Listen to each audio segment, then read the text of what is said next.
Kita lanjut bahas PTT Dunia Para Dewa episode 184. Oke, nggak usah banyak meng. Kita langsung masuk aja ke pembahasan.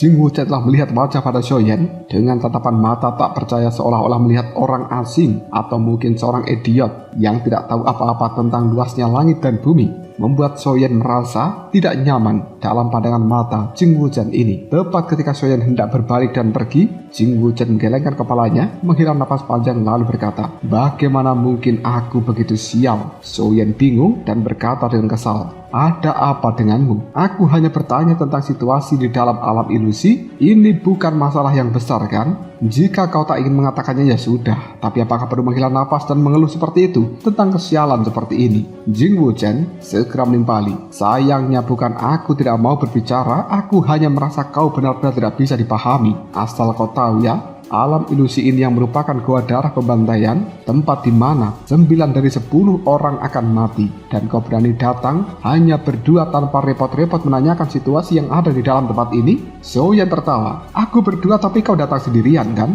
Mata dari Jing Wuchen langsung melebar. "Kau benar-benar membandingkan dirimu dengan diriku? Sebelum aku datang ke tempat ini, aku sudah berkonsultasi secara detail dengan 5 senior yang sebelumnya telah memasuki alam ilusi ini. Lalu aku bisa membayangkan berbagai macam skenario yang mungkin terjadi dan merasa bahwa dengan kemampuan melarikan diri yang aku miliki, maka menyelamatkan nyawaku seharusnya bukan masalah yang besar. Itulah sebabnya aku berani datang sendirian ke dalam alam ilusi ini. Sementara kau benar-benar tak tahu apapun. Kau tidak mengerti apa-apa yang ada di dalam tempat ini. Kau bahkan tidak punya kekuatan untuk melindungi dirimu sendiri. Namun kau berani datang. Apa itu? Bukan namanya cari kematian." Xiaoyan hanya tersenyum tanpa membantah. Sementara Jing Wuchen mendengus, "Jika aku lihat usiamu, kau itu masih sangat muda dan tidak seperti orang yang mendekati batas kesengsaraan bintang 5 dodi. Jika dilihat dari auramu, kau cukup lembut namun anggun, tanpa kekuatan yang luar biasa. Dan hanya ada kalian berdua, tanpa penjaga sekalipun. Serta tidak ada yang memperkenalkan kalian pada situasi di dalam alam ilusi yang menunjukkan bahwa kalian berdua tidak memiliki latar belakang yang besar. Aku benar-benar bingung. Kenapa kau berani mengambil resiko sebesar ini untuk datang ke dalam alam ilusi?" Xiaoyan hanya tertawa.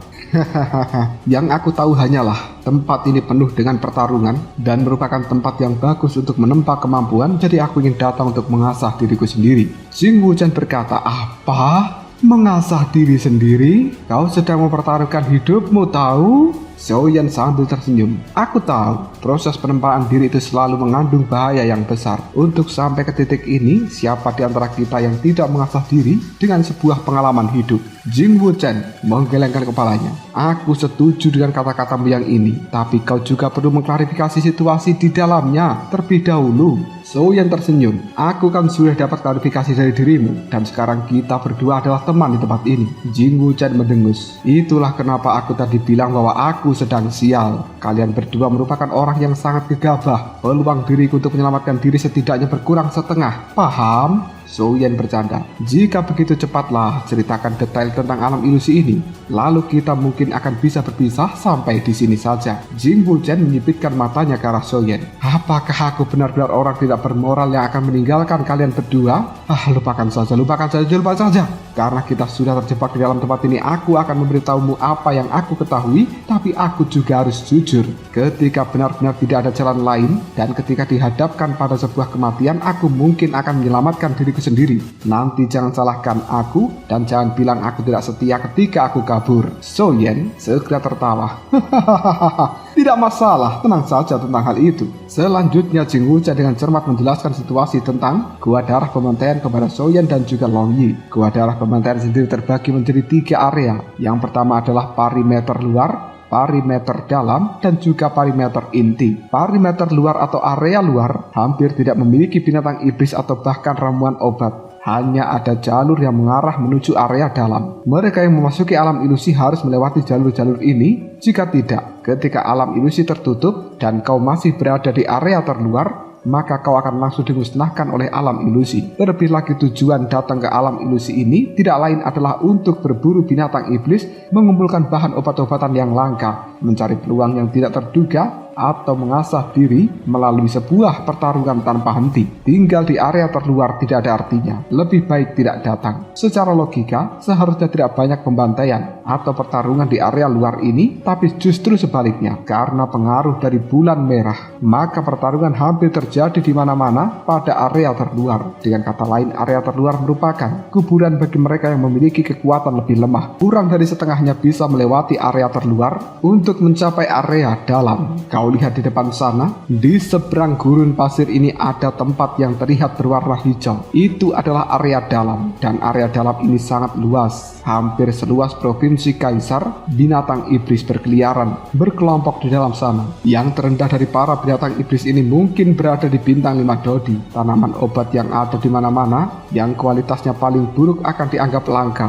bahkan di dalam benua Dodi sendiri. Di dalam tempat itu juga ada goa-goa yang tak terhitung jumlahnya, di mana tidak ada yang tahu apakah mereka mungkin akan bisa menemukan harta karun atau bahkan salah satu dari 3 keajaiban dunia. Tentu saja tempat seperti itu, pertarungan tidak bisa dihindari, jauh lebih brutal dan juga lebih tragis daripada area luar ini, karena mengalahkan satu sama lain selalu merupakan cara paling terbaik dan juga paling mudah untuk bisa mendapatkan keuntungan dari orang lain.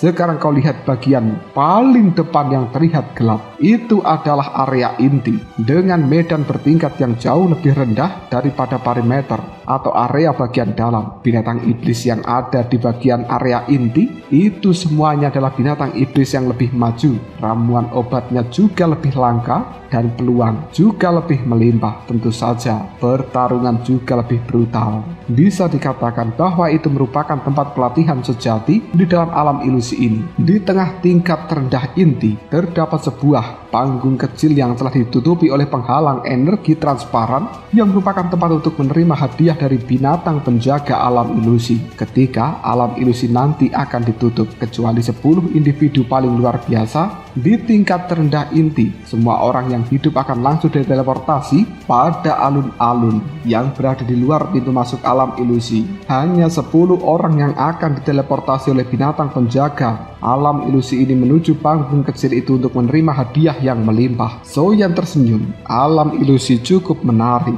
Lalu bagaimanakah caranya menentukan hal yang paling luar biasa? Jing Wuchen menatap Soyan. Apakah kau memikirkan tentang hal itu? Lupakan saja. Ini sudah cukup untuk menyelamatkan hidupmu, mendapatkan inti binatang iblis tingkat lanjutan dan juga ramuan obat yang langka. Jika kau beruntung, beberapa harta karun. Jika semuanya dengan harga yang bagus setelah kau pergi dan berhasil naik ke bintang 5 Dodi, itu akan membuat perjalananmu ini menjadi lebih berharga. Hadiah dari binatang penjaga alam ilusi bukan sesuatu yang bisa didapatkan oleh sembarang orang. Soyan dengan acuh tak acuh segera mengatakan, sudah, katakan saja, tidak ada salahnya bagiku untuk mengerti tentang hal itu kan? Jing Wuchen menganggukkan kepalanya. Baiklah, pemahaman itu memang baik dan setidaknya kau akan tahu siapa yang harus dihindari ketika saatnya tiba. Tempat ini alasannya kenapa dinamakan Gua Darah Pembantaian, karena semakin banyak orang yang kau lenyapkan maka semakin luar biasa penampilanmu. Soyan terkejut lalu mengatakan, bukankah itu sama artinya dengan memaksa orang untuk berburu dan juga melenyapkan satu sama lain di dalam alam ilusi ini? Standar penilaiannya benar-benar kejam. Jing Wuchen segera mengatakan, kau tidak perlu bersusah payah mencari orang untuk dilenyapkan di seluruh alam ilusi. Soyan menyipitkan matanya. Oh, bagaimana maksudnya? Detik berikutnya Jing Wuchen mengulurkan jarinya menunjuk pada dahinya sendiri,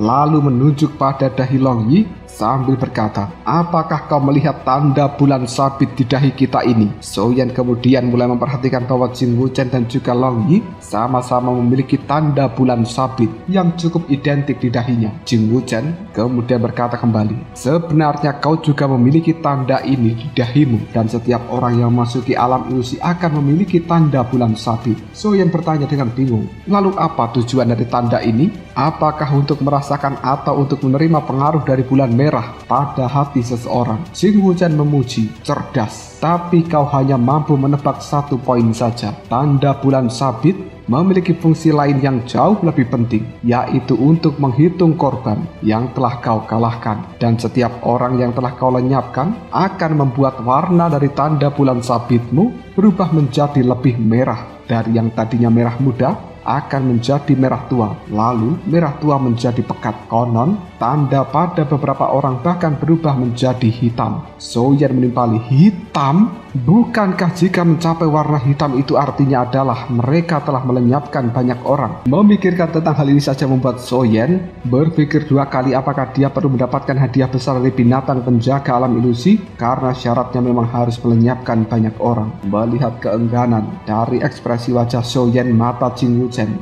menunjukkan senyuman yang kemudian dia berkata, tanda bulan sabit berwarna hitam tidak selalu berarti telah melenyapkan banyak orang, tapi banyak melenyapkan orang sudah pasti berarti membuat warna dari tanda bulan sabitmu menjadi lebih gelap. Soyen menyipitkan matanya. Apa maksudnya? Jing Wuchen kembali menjelaskan, setiap orang yang telah kau lenyapkan dan jumlah orang yang telah kau lenyapkan akan dihitung sebagai milikmu, dan warna di dahi mereka juga akan ditambahkan ke dalam tanda bulan sabit milikmu. Soyen menganggukkan kepalanya. Oh, jadi begitu. Tanda warna gelap jelas berarti banyak melenyapkan orang, dan melenyapkan orang-orang yang jauh lebih kuat berarti kekuatan lebih besar lagi. Jadi performanya lebih luar biasa. Cukup masuk akal. Jing Wuchen kembali berkata, jadi ketika kita melihat seseorang dengan tanda bulan sabit berwarna gelap, kita harus berusaha menghindari mereka, dan kita juga harus berusaha untuk tidak secara aktif melenyapkan orang, agar warna bulan sabit di dahi kita tidak semakin gelap dan menarik perhatian dari orang-orang yang jauh lebih kuat. Kita harus melenyapkan beberapa binatang iblis sesuai dengan kemampuan, mengumpulkan lebih banyak ramuan pil obat langka, dan mencoba keberuntungan kita untuk melihat apakah kita bisa mendapatkan harta karun. Itu sudah cukup. Mari kita berusaha untuk keluar dari dalam tempat ini hidup-hidup.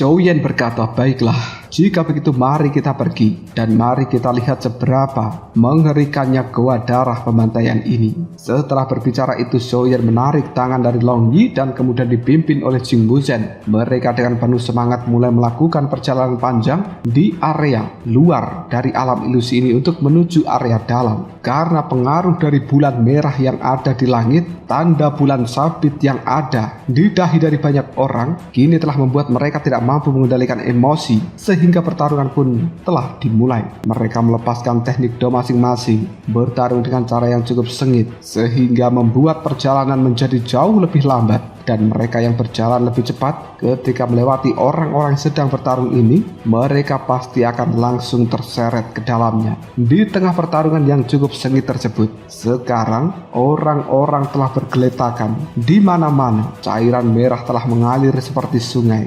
menyebabkan area luar ini menjadi tempat yang cukup menyeramkan. Sementara bulan merah yang ada di langit, warnanya menjadi semakin pekat dan juga lebih terang. Sungguh tempat ini sekarang menjadi seperti neraka. Soyen telah menyaksikan pemandangan itu dalam diam. Tak lama kemudian secercah warna merah merembes ke dalam ketenangan dalam mata Soyen. Lalu dia melambaikan tangannya dan mereka bertiga melangkah turun. Soyen, Jing Wuchen dan juga Long Yi hanya berjalan kaki. Mereka tidak berani terbang, karena siapapun yang terbang di dalam tempat ini tanpa terkecuali akan langsung diledakkan menjadi kembang api oleh teknik do yang ada di udara. Melihat percikan-percikan dari cairan-cairan merah dan juga nyawa-nyawa yang dulunya penuh vitalitas tergeletak di tanah, Soyen, Jing Wuchen dan juga Long Yi telah langsung mempercepat langkah mereka. Mata dari ketiganya telah berubah memerah dan sifat hati juga telah menjadi dingin. Ketika Soyen dan juga dua lainnya berbelok di puncak gunung, tempat itu sendiri terdapat sebuah panggung batu besar. Di tengah-tengahnya telah banyak orang yang bergelimpangan.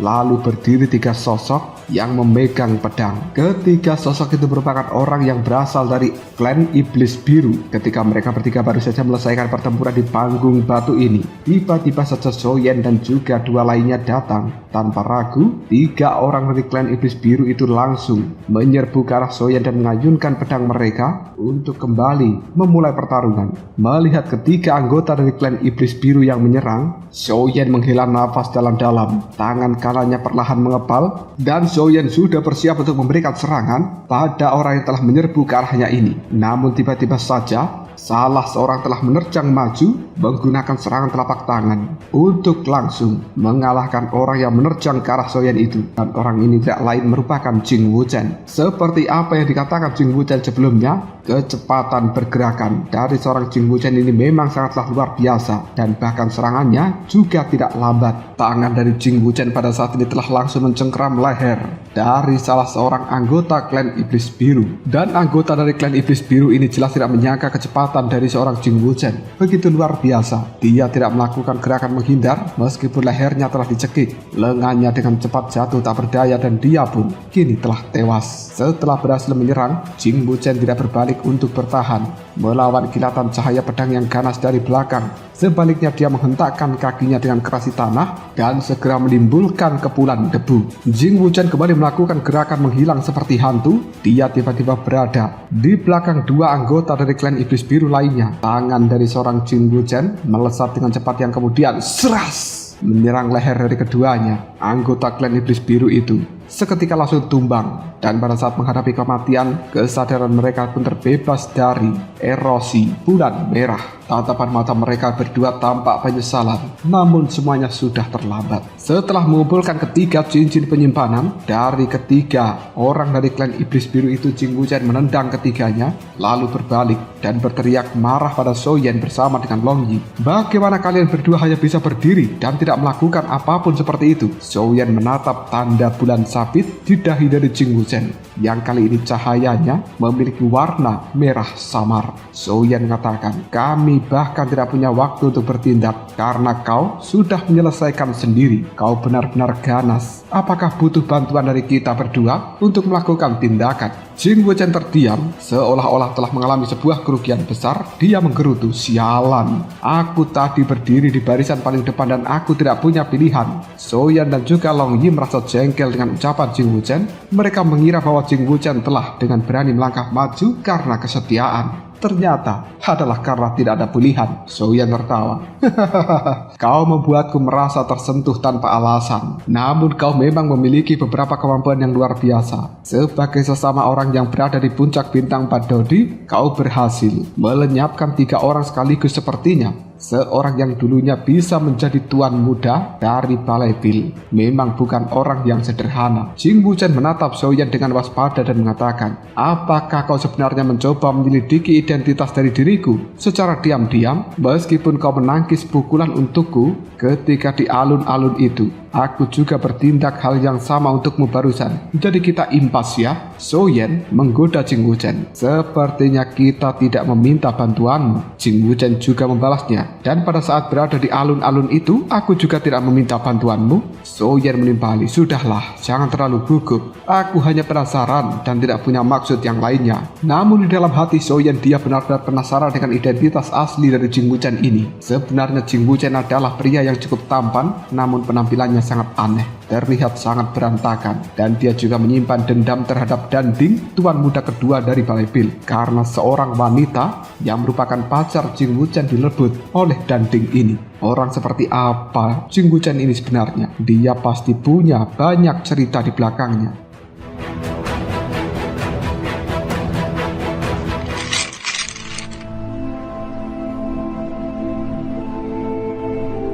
Mata Soyen langsung berbinar ketika dia menatap pada Jing Wuchen yang nampak begitu tulus. Jing Wuchen kemudian mengatakan, baiklah, aku benar-benar mengakui dirimu sebagai temanku. Awalnya, semenjak aku punya masalah dengan Danding, Aku tidak sepenuhnya percaya dengan orang lagi, dan aku akan mengambil resiko lagi hari ini untuk mempercayai dirimu sebagai rekanku. Jing Wuchen berkata kembali dengan nada suara yang jauh lebih rendah. Awalnya aku adalah seorang yang lahir di dalam benua Dodi. Ayahku berasal dari ras manusia, dan ibuku berasal dari ras iblis. Aku tidak punya kemampuan untuk membawa kejayaan bagi leluhurku, jadi aku tidak akan menyebutkan nama dari klanku, supaya aku tidak mencoreng reputasi dari nama klanku tersebut. Aku mewarisi garis keturunan ras manusia dari ayahku. Aku merupakan seseorang yang lahir dari garis keturunan bangsawan dan dikirimkan ke dalam benua lain yang jauh lebih rendah. Sayangnya, fisikku secara alami cukup aneh. Meridianku kacau sejak lahir,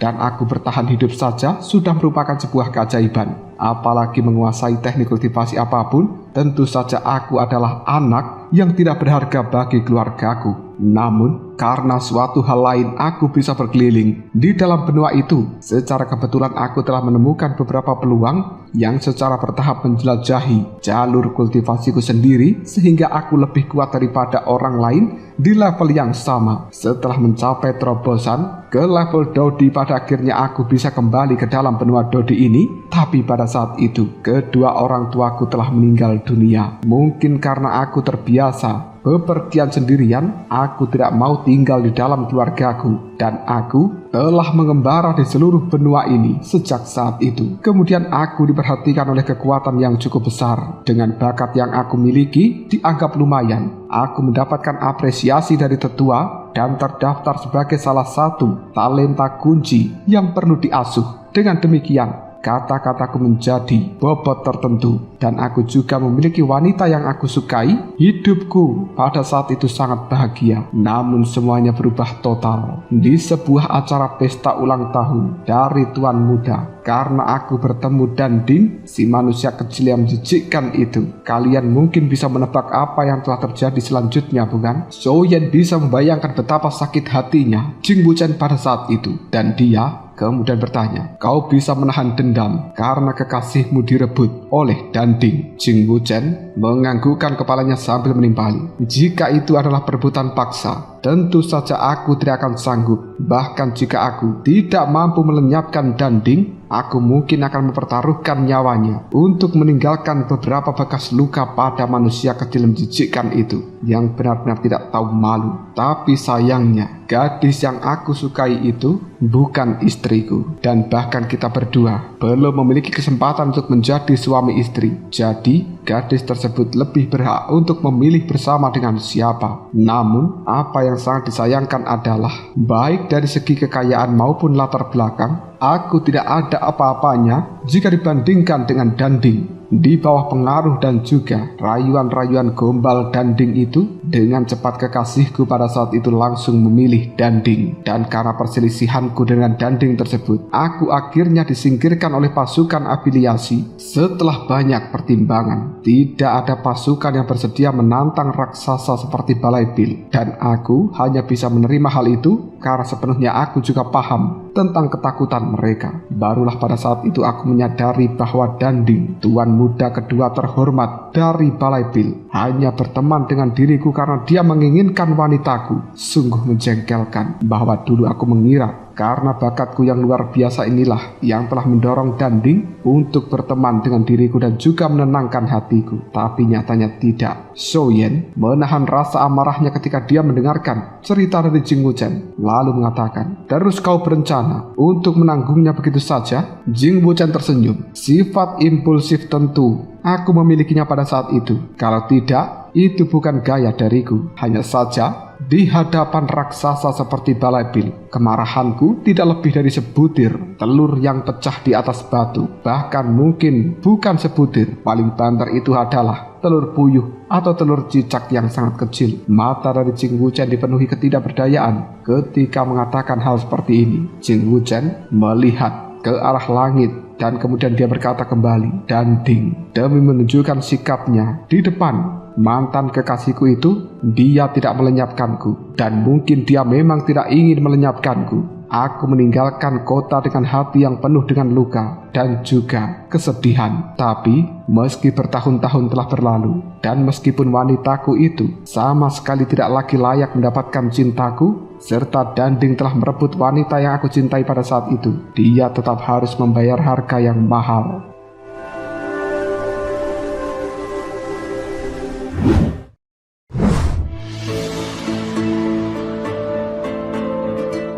Xiaoyan lalu bertanya, pembukaan dari goa pembantaian darah kali ini merupakan sebuah kesempatan yang bagus, atau lebih tepatnya ini adalah satu-satunya kesempatanmu untuk balas dendam dengan Danding. Apakah aku benar? Jing Wuchen menganggukkan kepalanya dan Xiaoyan berkata kembali, namun kau juga tidak menyangka bahwa sebenarnya adik perempuan dari Danding memiliki bakat luar biasa yang juga akan ikut datang kali ini kan? Sehingga kau tidak memiliki sebuah kesempatan. Jing Wuchen hanya tersenyum. Apa yang kau katakan memang benar. Tidak ada gunanya bagi diriku balas dendam saat ini, karena Dan Bingyan pasti akan melindungi Danding. Jadi menyelamatkan diriku sendiri adalah tugas utamaku untuk sekarang. Xiaoyan menepuk bahu dari Jing Wuchen sambil berkata, kau tidak perlu bersedih seperti itu. Yakinlah, masih ada kesempatan. Di tempat ini, siapapun bisa mati kapan saja. Tak peduli apa latar belakang mereka. Jing Wuchen menggelengkan kepalanya, melihat pada Xiaoyan penuh dengan rasa terima kasih. Itulah kenapa aku bertanya, apakah pertemuanmu dengan diriku membawa keberuntungan atau kesialan? Saat ini aku masih bisa melindungi dirimu, tapi siapa yang tahu apakah aku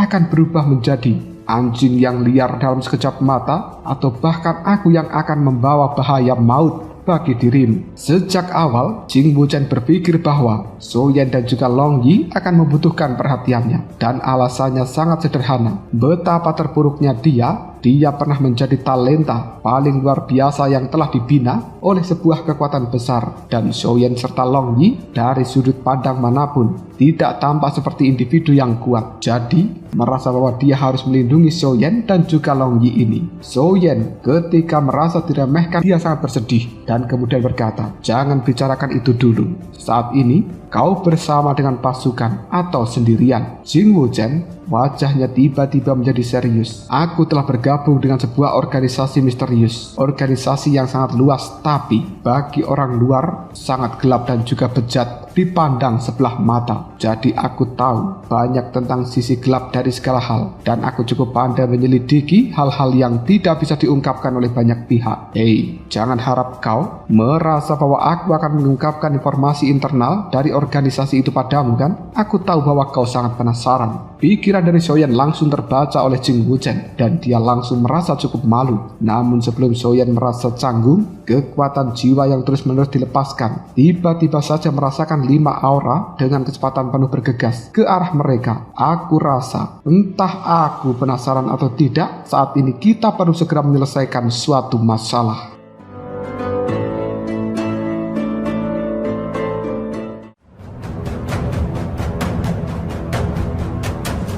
Lalu apakah yang akan terjadi selanjutnya? Siapakah 5 aura yang telah datang menuju ke arah mereka untuk kali ini? Dan sebenarnya dari manakah organisasi yang telah menaungi seorang Jing Wuchen ini? Apakah dia berasal dari aliansi bayangan? Jika kalian penasaran, tunggu saja jawabannya di next video. Ngobrol Sob.